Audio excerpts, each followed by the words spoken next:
Sir నమస్కారం sir. నమస్తే. Sir Jaganmohan Reddy గారు అంటే ఏపీలో విస్తృతంగా వర్షాలు కురుస్తున్నాయి. వరదలు కూడా రావడం మనం చూసాం కదా సార్. అయితే వీటన్నిటికి గల కారణం చంద్రబాబు నాయుడు గారే. ఆయన వల్లే వరదలొచ్చాయి. ఆయన వల్లే ఈ విధంగా మునిగిపోతున్నాయని చెప్పేసి ఆయన కామెంట్స్ అయితే చేశారు సార్. అసలు ఇంకా జగన్మోహన్ రెడ్డి గారు ఏం చెప్పారు? మరి వరదలకు చంద్రబాబు నాయుడు గారు కారణం ఏ విధంగా అవుతారు సార్? ఆయన వ్యాఖ్యలు మీరు ఏ విధంగా చూస్తారు? అంటే మామూలుగా ప్రతిపక్షాలు అధికార పక్షాన్ని వరదలొచ్చినప్పుడు గానీ, ఏదన్నా కలామిటీ వచ్చినప్పుడు గానీ, విమర్శించడం అనేది కామనే.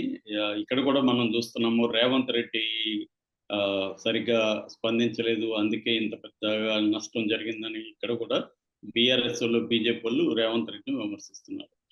ఇంకా అక్కడ ప్రధానంగా అక్కడ ప్రతిపక్షం ఆహ్, జగనే కాబట్టి ఎందుకంటే షర్మిల ప్రతిపక్షంలాగా వ్యవహరించట్లేదు మనకు తెలుసు. కాబట్టి ఇంకా అక్కడ జగనే మాట్లాడాలి. సో, నిన్న జగన్ అక్కడ సింగ్ కాలనీ అవన్నీ కూడా పర్యటించాడు. దాదాపు నడుంలోతు నీళ్ళల్లో కూడా కొన్ని చోట్ల నడవాల్సిన పరిస్థితి ఏర్పడింది. సో, ఈ క్రమంలో జగన్ ఆహ్, చెప్పిన 2 వాక్యాలు చెప్పాడు. ఒకటి, ఈ వరదనేది మ్యాన్ మేడ్ ఇదని చెప్పాడు. దీని మీద ఆల్రెడీ ట్రోల్స్ చేస్తున్నారు. అదే టైంలో మనం ఈనాడులో గాని చూస్తే, ఖమ్మంలో కూడా మ్యాన్ మేడ్ అని ఈనాడులో ప్రముఖ హెడ్డింగ్ వచ్చింది.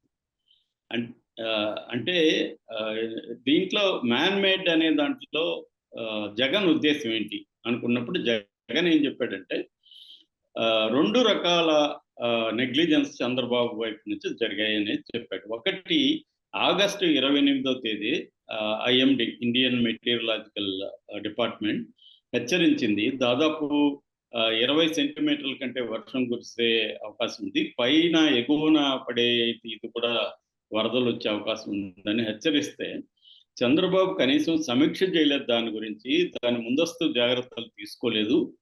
అట్లాగే ప్రజలను అలర్ట్ చేయడం, లోతట్టు ప్రాంతాలు ఎక్కడెక్కడైతే వరదలొచ్చే, మునిగిపోయే అవకాశాలున్నాయి వాళ్ళని అలర్ట్ చేయడం, యంత్రాంగాన్ని అలర్ట్ చేయడం ఇవేవి చంద్రబాబు చేయలేదనేది ఒక ఫస్ట్ విమర్శ. రెండో విమర్శ, చంద్రబాబు కరకట్ట మీదున్న ఉండవల్లిలో కరకట్ట మీదున్న తన ఇంటిని కాపాడుకోవడం కోసం బుడమేరు దగ్గర దాదాపు 11 లాక్స్‌ని ఎత్తేసారు. దానివల్ల ఒక్కసారిగా వరద వచ్చింది. అంటే ఇంటిని కాపాడు కోసం చంద్రబాబే ఈ వరదను క్రియేట్ చేశాడు అనేది రెండవ ఆరోపణ. ఈ 2 ఆరోపణలు ప్రధానంగా చేశాడు. కానీ అది కాపాడుకోలేకపోయాడు. అది కూడా మునిగిపోయింది. కరకట్టలో మనకి మంతెన సత్యనారాయణ ఇంతకుముందు కూడా విమర్శలొచ్చాయి. వరదలొచ్చినప్పుడు ఇవన్నీ పోతాయని అదే జరిగింది. సో, ఖచ్చితంగా వరదల విషయంలో మానవ తప్పిదం అనేది ఖచ్చితంగా ఉంటుంది. ఎందుకంటే ఆహ్, ఎక్కువ వర్షపాతం పడడం ఒక కారణం కావచ్చు. కానీ 98లో కూడా ఇంతకంటే వర్షపాతం ఎక్కువే వచ్చిందని ఇప్పుడు చెప్తున్నారు. రెండోది, లాస్టు 2019లో కూడా 11.35 క్యూసెక్కుల వాటర్ వచ్చింది. అప్పుడు దాని ఇంత నష్టం జరగలేదు. ఇప్పుడెందుకు జరిగిందంటే జగన్ చెప్పేదేందంటే, ఫ్లడ్ క్యుషన్ అంటే శ్రీశైలం సాగరు, నాగార్జున సాగరు, పులిచింతల ఇక్కడ 60, 70 టీఎంసీలని తగ్గించి వాటర్ ఫ్లడ్ క్యుషన్ అనేది ఒక ఏర్పాటు చేసుంటే ఈ స్థాయి వాటర్ ఇక్కడికి వచ్చేది కాదు. అది చంద్రబాబు ముందుగా చేయలేదనేది అతను విమర్శించాడు. సో, ఏదేమైనా చంద్రబాబు దీనికి సంబంధించి ముందస్తు జాగ్రత్తలు తీసుకోలేదనేది బ్రాడ్‌గా ఫస్ట్ విమర్శ. రెండో విమర్శ, వీళ్ళని ఈ ముంపుకు గురైన వాళ్ళని ఆదుకోవడంలో చంద్రబాబు సరిగ్గా పనిచేయట్లేదనేది. అంటే వ్యవస్థని పనిచేయనీయకుండా అతనే బోట్లలో తిరుగుతూ దాన్ని ఫోకస్ చేసుకొని చంద్రబాబు చూడు ఎంత కష్టపడుతున్నాడో అనేది తీసుకొని చేసుకుంటున్నారు. ప్రమోట్ చేసుకుంటున్నారు తప్ప నిజంగా ప్రజలకి ఆహారం అందించట్లేదు. ఎందుకంటే జగన్‌తోనే అందరూ చెప్తున్నారు. మీడియా ముందే చెప్తున్నారు. మాకు నీళ్లు లేవు సార్, ఆహారం లేదు. మాకు బోట్‌లలో వేరే ప్లేస్‌కి వెళ్ళాలంటే బోట్లు అందించలేదు అనేది చెప్తున్నారు. ఇదైతే కరెక్టే. ఎందుకంటే దాదాపు 3,00,000 మందికి పైగా అఫెక్ట్ అయ్యారు. 3,00,000 మందికి సరిపోయే బోట్లు గావచ్చు, సరిపోయే ఆహారం, నీళ్లు గావచ్చి అందట్లేదు. మనం అనేక వీడియోస్ చూస్తున్నాం. డ్రోన్స్ వెళ్ళి కొన్ని చోట్ల అట్లా ఇరుక్కున్నోళ్ళ చోత కమర్షియల్ డ్రోన్స్ వెళ్ళి ఆహారం అందించడానికి ఒక్కొక్క డ్రోన్‌కి 40,000, 50,000 ఖర్చు పెట్టాల్సొస్తుంది. అందించాలంటే కూడా 1500 నుంచి 3000 వరకు వసూలు చేస్తున్నారు. ఇంకొక హృదయ ఉదారక దృశ్యం నేనే చూసాను.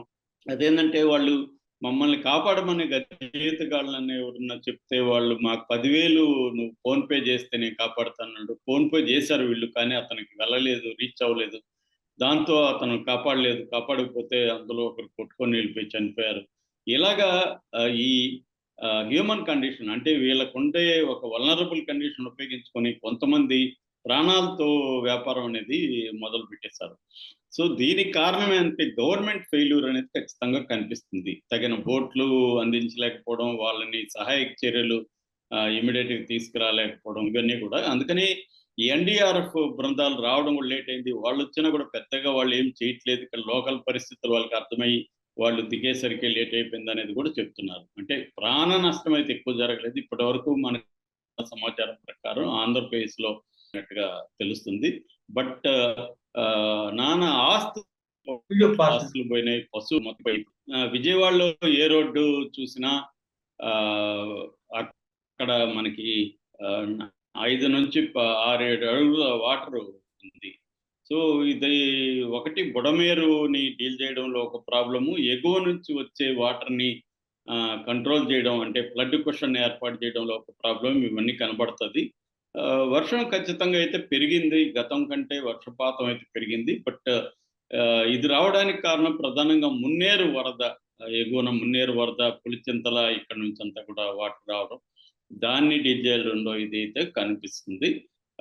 ఇప్పుడు వైసీపీ వాళ్ళేమో వాలంటీర్లు సచివాలయ వ్యవస్థ కరెక్ట్‌గా ఉనుంటే వీళ్ళందరికి కూడా ఆహార పొట్లాలు కావచ్చు, మందులు కావచ్చు, వాటర్ కావచ్చు అందించడానికి ఆ వ్యవస్థ ఈజీగా ఉండేది. ఎందుకంటే ఆల్రెడీ ఒక ర్యాపో ఉంటది కాబట్టి వాళ్ళు చేసుంటారు. చంద్రబాబు ఆ వ్యవస్థల్ని నీరుగార్చడం అనేది కూడా వైసీపీ వాళ్ళు విమర్శిస్తున్నారు. ఇటుపక్క తెలుగుదేశం మీడియా కావచ్చు, తెలుగుదేశం నాయకులేమో జగన్ ఈవెన్ చంద్రబాబు కూడా జగన్ 5 ఏళ్లుగా వాటర్ వ్యవస్థ నిర్వీర్యం చేశాడు. అందుకే ఈ వరదలని వాళ్ళు ఆరోపిస్తున్నాడు. మనకు ఆంధ్రప్రదేశ్‌లో ప్రతిదీ రాజకీయమే. నిజానికి ఏందంటే ఇక్కడ రాజకీయాలకు అతీతంగా ఇప్పుడు ఇమ్మీడియేట్‌గా రాజకీయాలకు అతీతంగా వ్యవహరించాల్సి ఉంటది. కానీ మన దేశంలో ఏందంటే రాజకీయాలే ప్రధానం అయిపోయింది. ఇక్కడ కూడా మనం చూస్తున్నాం తెలంగాణలో కూడా రేవంత్ రెడ్డికి వ్యతిరేకంగా వీళ్ళు ఇదే ఆరోపణలు చేస్తున్నారు. రేవంత్ రెడ్డి కూడా ముందస్తు ప్రణాళిక లేదు. అందుకని రేవంత్ రెడ్డి అలసత్వమే కారణం. గవర్నెన్స్ అనేది యాక్టివ్‌గా లేదనేది కూడా వాస్తవమే. ప్రతిపక్షాలు చేసే దాంట్లో వాస్తవం ఉంది. కానీ ఇప్పటికిప్పుడు దాన్ని చెప్పడం వల్ల ఉపయోగం లేదు. ముందు ప్రతిపక్ష పార్టీలు కూడా చేయాల్సిన పనేందంటే వాళ్ళ వల్ల ఎంత వీలైతే అంతగా ఈ అఫెక్ట్ అయిన వాళ్ళకి హెల్ప్ చేయడం అనేది ఇంపార్టెంట్. అట్లాగే పౌర సమాజంలో ఎన్‌జీఓస్ కావచ్చు, మిగతా సెక్టర్స్ వీటిని కూడా మోడీ ప్రభుత్వం నిర్వీర్యం చేసింది గతంలో. పౌర వ్యవస్థ ఎన్‌జీఓ వ్యవస్థని మోడీ ప్రభుత్వం వచ్చినాక సిస్టమేటిక్‌గా వాళ్ళని నిర్వీర్యం చేసింది. మనకు తెలుసు మన 2009లో అనుకుంటా సునామీ వచ్చినప్పుడు ఎన్‌జీఓలు పెద్ద ఎత్తున వర్క్ చేశారు. దాంట్లో కొన్ని ఎన్‌జీఓలు డబ్బులు దుర్వినియోగం చేసి ఉండొచ్చు. కానీ ప్రజలకైతే దానివల్ల మేలైంది. అట్లాగే అంటే ఈ రకరకాల ప్రజలకి దగ్గరగా ఉండే వ్యవస్థలనేవి ఎప్పుడు కూడా ఇటువంటి కలామిటీస్ వచ్చినప్పుడు పనిచేస్తాయి. ఓన్లీ అధికార యంత్రాంగం మాత్రమే సరిపోదు. ఎందుకంటే అధికార యంత్రాంగం అంత లేదు. వాళ్ళు కూడా ప్రాణాలు తెగించి పోరాలేరు, వెళ్ళలేరు.